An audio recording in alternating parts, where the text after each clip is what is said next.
The mountains whisper soft and high. The ocean sings, the rivers shine. All of creation feels. Halo, para penjelajah dunia maya. Dan selamat datang kembali di channel kami. Pernahkah Anda membayangkan sebuah tempat di mana gurun tertua di dunia bertemu dengan lautan yang ganas? Sebuah negeri di mana populasi satwa liar justru meningkat, ketika tempat lain berjuang keras untuk mempertahankannya? Sebuah daratan yang menyimpan meteorit utuh terbesar di planet ini, dan di saat yang sama, memiliki kota hantu yang perlahan ditelan pasir waktu? Ini bukan fiksi ilmiah. Ini adalah kenyataan. Hari ini, kita akan melakukan perjalanan ke salah satu negara paling unik, paling ekstrim, dan paling menakjubkan di muka bumi. Sebuah negara yang mungkin jarang Anda dengar, namun menyimpan keajaiban yang akan membuat Anda ternganga.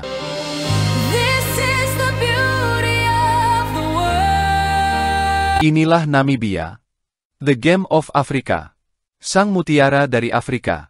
Siapkan diri Anda, karena kita akan mengupas tuntas mengapa Namibia adalah permata tersembunyi yang sesungguhnya. Kisah Namibia dimulai dari namanya sendiri, Gurun Namib. Ini bukan sembarang gurun. Ini adalah gurun tertua di planet kita. Sebuah lanskap purba yang telah ada selama lebih dari 80 juta tahun. Jauh sebelum dinosaurus punah, jauh sebelum manusia pertama menyalakan api, gurun ini sudah membentang, diam namun hidup, menjadi saksi bisu perjalanan waktu yang begitu panjang. Di tengah iklim yang keras dan tanpa ampun ini, kehidupan menemukan caranya sendiri untuk bertahan. Zebra gunung yang tangguh menapaki lereng-lereng curam batu pasir, menyusuri lembah kering yang seolah tak berujung. Celurut gajah bertelinga pendek, makhluk mungil nan gesit, mencari serangga di antara bebatuan panas yang membara. Dan di bagian selatan yang paling kering, hanya satu raja yang mampu bertahan. Sang antelop gagah dengan tanduk lurus dan panjang. Penjaga gurun yang seakan diciptakan khusus untuk dunia tanpa air. Dengan bulunya yang memantulkan panas. Dan kemampuannya bertahan tanpa minum selama berhari-hari. Gemsbok menjelma menjadi simbol keteguhan hidup di bawah matahari yang membakar.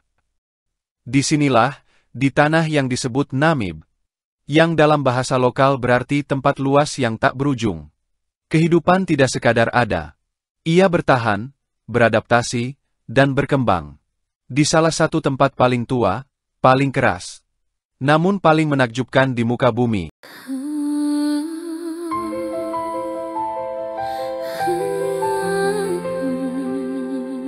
Tapi gurun Namib bukan hanya tua. Ia adalah rumah bagi para raksasa pasir. Di wilayah Sossusvlei yang ikonik, berdirilah salah satu bukit pasir paling terkenal di dunia, Big Daddy. Dengan ketinggian mencapai 325 meter. Mendakinya adalah perjuangan melawan waktu dan butiran pasir, yang terus bergeser di bawah setiap langkah. Namun di puncaknya, hadiah itu datang dalam bentuk keheningan yang agung. Dari sana, pandangan mata terarah ke bawah, menuju Deat Vlei. Sebuah danau kering yang retak-retak, dihiasi pohon-pohon mati berusia ratusan tahun, berwarna hitam legam di bawah cahaya matahari gurun. Sebuah pemandangan surreal, seolah lukisan dari dunia lain. Namun rekor tertinggi sesungguhnya dipegang oleh Bukit Pasir 7, yang menjulang hingga 388 meter. Dari puncak tertinggi pasir, Namibia mengajak kita turun ke kedalaman bumi yang tak kalah menakjubkan.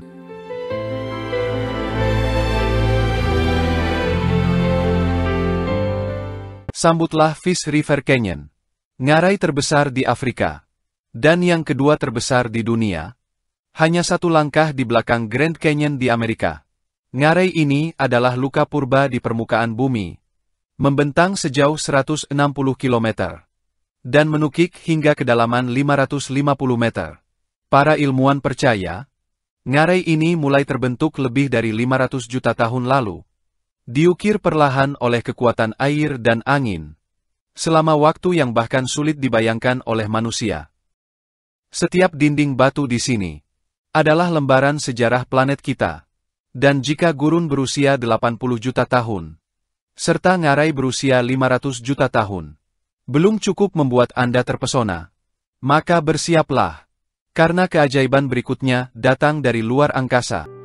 The mountains whisper soft and high. Inilah meteorit Hoba. Meteorit utuh terbesar yang pernah ditemukan di bumi. Dengan berat mencapai 60 ton. Setara dengan 10 gajah dewasa. Benda langit ini jatuh menghantam tanah Namibia. Sekitar 80.000 tahun yang lalu. Ia ditemukan oleh seorang petani pada tahun 1920. Dan karena ukurannya yang kolosal, meteorit ini belum pernah dipindahkan 1 inci pun dari tempatnya mendarat. Kini, Hoba berdiri di sana, diam, namun abadi, menjadi pengingat bahwa bahkan langit pun pernah menyentuh tanah Namibia. Sings the river shine, all of creation. Lanskap epik ini telah menjadi rumah bagi manusia selama ribuan tahun. Penduduk pertama yang diketahui adalah suku San. Mereka adalah pemburu pengumpul nomaden yang telah menjelajahi dataran ini selama lebih dari 6.000 tahun. Namibia menyimpan salah satu konsentrasi seni cadas terbesar di Afrika. Dinding-dinding batu ini adalah galeri kuno mereka. Catatan abadi tentang kehidupan, perburuan, dan kepercayaan mereka. Jauh sebelum pendatang baru tiba dan mendorong mereka semakin jauh ke gurun Kalahari. The mountains whisper soft and high. The ocean sings. Sejarah modern Namibia, sayangnya, adalah kisah yang terluka. Pada akhir abad ke-19, negara ini menjadi koloni Jerman. Ini adalah periode yang kelam.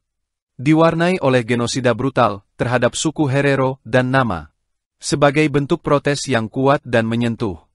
Suku Herero mengadopsi pakaian bergaya Victoria dari penindas mereka. Namun memberinya corak tribal yang khas. Ini adalah cara mereka untuk mengatakan, kami masih di sini, dan kami tidak akan dilupakan. The mountains whisper soft and high. Jika Anda melihat peta Namibia, Anda akan melihat pegangan kecil yang aneh menjulur ke timur. Ini adalah jalur Caprivi, warisan dari intrik politik kolonial. Jerman menukar tanah lain dengan Inggris untuk mendapatkan jalur ini, percaya bahwa ini akan memberi mereka akses ke sungai Zambezi dan rute dagang ke pantai timur. Ada satu masalah. Rencana mereka kandas oleh salah satu keajaiban alam terbesar. Air terjun Victoria, yang menghalangi semua jalur air. Setelah Jerman, Namibia jatuh ke tangan Afrika Selatan. Sebelum akhirnya meraih kemerdekaan. Yang diperjuangkan dengan susah payah pada tahun 1990. Ya, Namibia adalah salah satu negara termuda di dunia. The ocean sings, the river shine, all of creation. Jejak ambisi dan kegagalan manusia terukir abadi di pasir. Selamat datang di Kolmanskop, sang kota hantu. Awal abad ke-20, demam berlian melanda. Orang-orang berdatangan, ingin kaya mendadak. Kota ini tumbuh dari ketiadaan. Begitu makmur hingga menghasilkan hampir 12% dari total produksi berlian dunia. Tapi kemakmuran itu dangkal. Pada tahun 1928, berlian habis dikuras. Kota itu ditinggalkan begitu saja. Para penambang pergi, dan gurun pun perlahan-lahan mengambil kembali apa yang menjadi miliknya. Berjalan di sini sekarang, dengan pasir setinggi lutut di dalam rumah-rumah mewah yang runtuh, adalah sebuah pengalaman yang menghantui. Kini, berkat upaya swasta, sekitar 35.000 wisatawan setiap tahunnya datang untuk menyaksikan bagaimana alam merebut kembali ambisi manusia. Divine, this is the beauty of the world. Namun, kuburan paling menakutkan di Namibia bukanlah buatan manusia. Alam telah membuatnya sendiri. Inilah Skeleton Coast, atau Pantai Tengkorak. Ini bukan nama kiasan. Ini adalah salah satu kuburan kapal dan pelaut terbesar di dunia. Kabut tebal yang datang seperti hantu, ditambah badai dahsyat, telah merenggut nyawa ribuan pelaut selama berabad-abad. Pada tahun 1940-an, sebuah batu tulis ditemukan di samping kerangka manusia. Isinya pesan putus asa dari seorang penyintas, mengarahkan siapapun yang menemukannya untuk berjalan ke utara. Sebuah harapan tipis yang tragis, karena kecelakaan itu telah terjadi hampir 1 abad sebelumnya.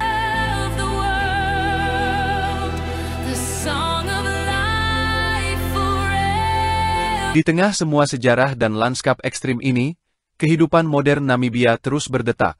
Dan disinilah letak keunikan lainnya. Di wilayah Kunene, hiduplah suku Himba. Mereka adalah potret hidup tradisi yang tak goyah oleh waktu. Di saat dunia terhubung secara digital, mereka berpegang teguh pada kepercayaan leluhur.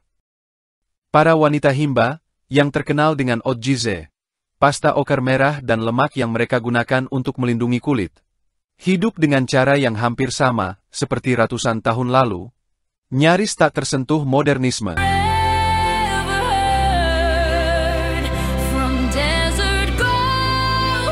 Kontrasnya, di jantung negara, terletak ibu kota Windhoek.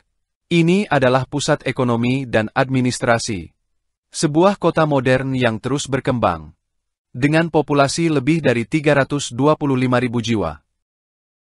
Di utara, ada Rundu, kota terbesar kedua, pusat regional di tepi sungai Kavango yang terkenal dengan pasar dan ukiran kayunya. Dan di pesisir, ada Teluk Walvis, Walvis Bay. Ini adalah pelabuhan alami yang vital bagi ekonomi. Kekayaan plankton di teluk ini menarik paus sikat selatan dalam jumlah besar, menjadikan perikanan sebagai detak jantung kota. Tentu saja, pertumbuhan ini ada harganya. Migrasi cepat ke kota-kota seperti Windhoek telah menciptakan tantangan nyata. Kelangkaan air, polusi, dan deforestasi. Namibia sedang berjuang mencari keseimbangan.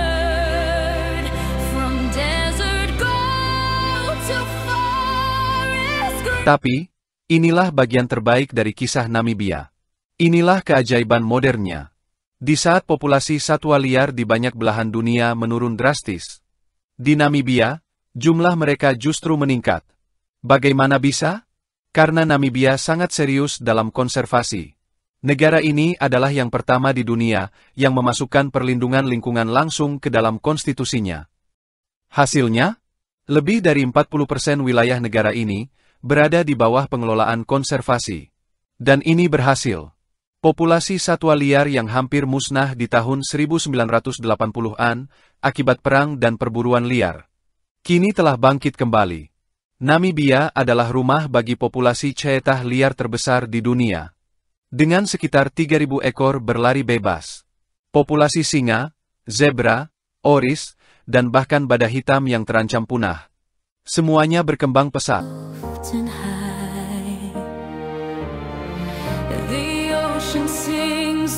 Dan seolah-olah semua itu belum cukup, Namibia masih menyimpan satu rahasia terakhir di bawah tanah. Jauh di bawah gurun, terdapat gua napas naga, Dragones Breat Cave. Dinamakan demikian karena udara lembab yang mengembus dari mulutnya. Gua ini adalah rumah bagi danau bawah tanah non-subglasial terbesar di dunia. Seluas hampir 2 hektar, tersembunyi 100 meter di bawah permukaan, dan menjadi rumah bagi spesies ikan langka. Para ilmuwan bahkan belum tahu seberapa dalam danau ini. Tapi jangan masukkan ini ke daftar kunjungan Anda. Keajaiban tersembunyi ini hanya dapat diakses oleh para penyelam gua profesional.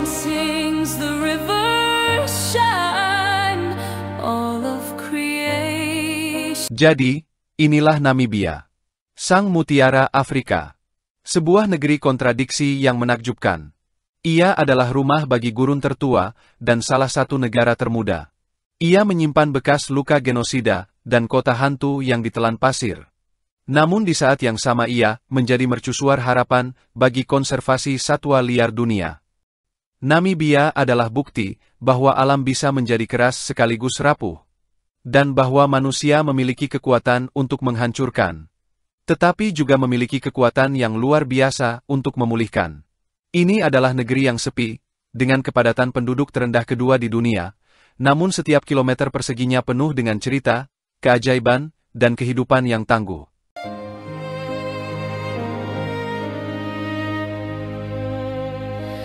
When the morning light touches the sky.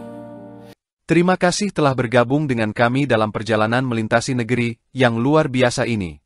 Jika video ini membuka mata Anda tentang keajaiban Namibia, bantu kami dengan mengklik tombol like dan subscribe, agar Anda tidak ketinggalan petualangan kami berikutnya. Dan sekarang kami ingin mendengar dari Anda. Dari semua keajaiban yang telah kita lihat, mulai dari gurun Namib yang purba, kota hantu Kolmanskop, hingga kebangkitan populasi Ceetah, fakta mana yang paling mengejutkan Anda? Tuliskan jawaban Anda di kolom komentar di bawah. Sampai jumpa di video berikutnya. Tetaplah penasaran, dan teruslah menjelajah. The mountains whisper soft and high. The ocean sings, the river shines.